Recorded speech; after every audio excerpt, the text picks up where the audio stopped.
Friends, அதாவது ஏன் பார்த்தீங்கன்னா டெலிமினேஷன் ஆக்ட் தொகுதி மறுவரை சட்டம், இந்த சட்டத்தை ஏன் எதிர்க்கிறார்கள் என்பது தென் மாநிலங்கள் குறிப்பாக எதிர்க்கிறது. காரணம் என்னவென்றால், இந்தியாவில் இப்பொழுது இருக்கிற நாடாளுமன்ற தொகுதியானது 545. இதில் 2 பேர் பார்த்தீங்கன்னா ஆங்கிலோ இந்தியன்ஸ் நியமிக்கப்படுவார்கள் குடியரசுத் தலைவரால். ஆனால் அது இப்பொழுது கிடையாது. அந்த 2 பேர் பார்த்தீங்கன்னா நீக்கிட்டாங்க. ஆங்கிலோ இந்தியன்ஸ் எதுக்காக நியமிக்கிறாங்க அப்படின்னா, பிரிட்டிஷ் காலகட்டத்தில் இங்கிலாந்திலிருந்து இந்தியாவில் செட்டில் ஆகியிருப்பாங்க இல்லையா, அவங்களுக்கு ஒரு பிரதிநிதித்துவம், அவங்களுக்கு ஒரு சலுகைகள் கிடைக்க வேண்டும் என்றால் அவர்களுக்கான குரல் கொடுப்ப நாடாளுமன்றத்தில் ஆள் இருக்க வேண்டும். அதனால் அவர்களுக்கு ஓட்டு போட்டு ஒரு தொகுதி நிப்பாட்டி தேர்ந்தெடுக்க முடியாதல்லவா. அதனால் பார்த்தீங்கன்னா அப்படி வந்துச்சுருந்தாங்க. ஆனால் அது 104வது அமெண்ட்மெண்ட் படி நீக்கிட்டாங்க. 2019 கிடையாது. இப்போது பார்த்தீங்கன்னா 543 தொகுதிகள் இருக்கிறது. ஒவ்வொரு தொகுதிக்கும் ஒவ்வொரு மாநிலத்தின் மக்கள் தொகைக்கு விகிதாச்சார பிரதிநிதித்துவப்படி பார்த்தீங்கன்னா அவங்கள தேர்ந்தெடுத்து நாடாளுமன்றத்துக்கு அனுப்புவாங்க. அதுபடி பார்த்தீங்கன்னா தமிழ்நாட்டுக்கு 39 ப்ளஸ் பாண்டிச்சேரிக்கு ஒன்று மொத்தம் 40ன்னு சொல்லுவாங்க. ஆனால் தமிழ்நாட்டுக்கு 39 இருக்குது. இது மாதிரி ஒவ்வொரு தொகுதிக்கு ஒவ்வொரு மாநிலத்துக்கும் பார்த்தீங்கன்னா ஒவ்வொரு வகையான தொகுதிகள் இருக்கும். இப்பொழுது பார்த்தீங்க என்றால் உத்தரப்பிரதேசத்தில் இப்போ இருப்பது பார்த்தீங்கன்னா 70க்கும் மேற்பட்ட கிட்டத்தட்ட 80 இருக்கிறது என்றால் அவர்களுடைய பிரதிநிதித்துவம் 80 வாக்களிக்கும் உரிமை அங்கே 80 இருக்கும். ஒரு ஆக்ட் பாஸ் ஆகணும்னா நாடாளுமன்றத்தில் இருக்கிறதுல பார்த்தீங்கன்னா ஓட்டு போட்டு தேர்ந்தெடுப்பாங்க. அப்படின்னா தான் ஒரு ஆக்ட் பில்லு மசோதா பாஸ் ஆகி அது ஜெயிக்கும். ஸோ அப்படி பார்க்க பட்சத்தில் பார்த்தீங்கன்னா தென் மாநிலங்கள் பார்த்தீங்கன்னா 2011 மக்கள் தொகை கணக்கெடுப்பின்படி பார்த்தீங்கன்னா இந்தியாவில் இனிமேல் மக்கள் தொகை கட்டுப்படுத்த வேண்டும் என்று ஒரு ஆக்ட் பாஸ் பண்ணி அதை பண்ணியிருக்காங்க. அதை ஃபாலோ பண்ணது பார்த்தீங்கன்னா ஆந்திரா, கர்நாடகா, தெலுங்கானா, தமிழ்நாடு, கேரளா இந்த தென் மாநிலங்கள் பார்த்தீங்கன்னா முடிஞ்ச அளவுக்கு பார்த்தீங்கன்னா மக்கள் தொகையை கட்டுக்குள் வைத்தாங்க.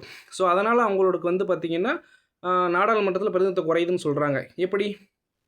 அதான் பார்த்தீங்கன்னா தமிழகத்துக்கு பார்த்தீங்கன்னா 39லேருந்து 59 ஆக்குறோமே. அப்புறம் எப்படி பார்த்தீங்கன்னா ஒவ்வொரு தொகுதிக்கும் இந்த மாதிரி ஒவ்வொரு மாநிலத்துக்கும் இந்த மாதிரி நாங்கள் தான் தொகுதியை இன்க்ரீஸ் பண்ணுறோமே. அப்புறம் ஏன் பார்த்தீங்கன்னா நீங்கள் எதுக்குறீங்க அப்படின்னு கேட்குறாங்க. இப்போது 543லேருந்து நாடாளுமன்ற தொகுதி 850 ஆக போகுது. ஒரு பிரதமர் வேட்பாளர் பிரதமர் ஆக வேண்டும் என்றால் அவர் பார்த்தீங்கன்னா மொத்த தொகுதியில் 50% மேல் இருந்தால் போதும். ஒரு தொகுதியிலிருந்து அவர் தேர்ந்தெடுக்கப்பட்டு அவர் பார்த்தீங்கன்னா பிஎம் ஆகிடுவார். ஸோ இப்போ சவுத்தில் பார்த்தீங்கன்னா அகைன்ஸ்டாகவே இருக்கும். எப்படியுமே பார்த்தீங்கன்னா மத்திய அரசுக்கு அகைன்ஸ்டாகவே சவுத்தில் பார்த்தீங்கன்னா மோஸ்ட் நாலேஜபிளாக இருப்பாங்க. குறிப்பாக தமிழ்நாடு, கேரளா இவங்களாம் பார்த்தீங்கன்னா சென்ட்ரல் கவர்மெண்ட்டுக்கு அகைன்ஸ்டாகவே இருப்பாங்க. அது நமக்கு 1947லேருந்து பார்த்துருப்போம். ஸோ அதுபடி இப்போ பார்த்தீங்கன்னா 850 ஆக்குறாங்க அப்படின்னா 425 எம்பி இருந்தால் போதும் ஒருவர் பார்லிமெண்ட்டில் பிரைம் மினிஸ்டர் ஆகிறதுக்கு. இப்போ சவுத்தோட இது தேவையில்லைன்னு கேட்டால் தேவை கிடையாது. நார்த்து ஃபுல்லாகவே பார்த்தீங்கன்னா பிஜேபிக்கு வாக்களிப்பாங்க. ஸோ அப்படி பிஜேபிக்கு வாக்களிக்கும் போது பார்த்தீங்கன்னா அவங்க அசால்ட்டாக 430 420 வச்சு ஆட்சி பிடிச்சிறாங்கன்னு வச்சுக்கோங்க. அவ்வளோ தூரம் ஜெயிச்சிருவாங்க ஈஸியாக. இப்போவே பார்த்தீங்கன்னா 298 இருக்கிறாங்க. அது மாதிரி பார்த்தீங்கன்னா அவங்க ஆசையாக ஆட்சி பிடிச்சிருவாங்கன்னு வச்சுக்கோங்க. இப்போ சவுத்தில் இருக்கிற 400 வரனாலும் பரவாயில்ல. அவங்க அங்கே பார்த்தீங்கன்னா 400க்கு மேலே அப்புறம் கூட்டணியில் 20 வச்சு அவங்க பார்த்தீங்கன்னா ஆட்சி அமைச்சிட்டு போயிடுவாங்க. ஸோ சவுத்தோட பிரதிநிதித்துவம் சவுத்துக்கான நிதி ஒதுக்கிறது எதுவும் பார்த்தீங்கன்னா கிடைக்காது. ஸோ அதனால தான் எதுக்குறாங்க. தமிழ்நாடு வஞ்சிக்கப்படுகிறது என்று ஸ்டாலின் அவர்களும் பார்த்தீங்கன்னா சொல்கிறாங்க. ஸோ எதுக்குறாங்க. இது அனைத்து கட்சியும் எதுக்கிறது. குறிப்பாக நேற்று ஆரம்பிக்கப்பட்ட கட்சி டிவிகேவும் சரி, அனைத்து இந்த அண்ணா திராவிட முன்னேற்ற கழகமும் ஒரு சாராக எதிர்க்கிறார்கள் என்பது புரிகிறது.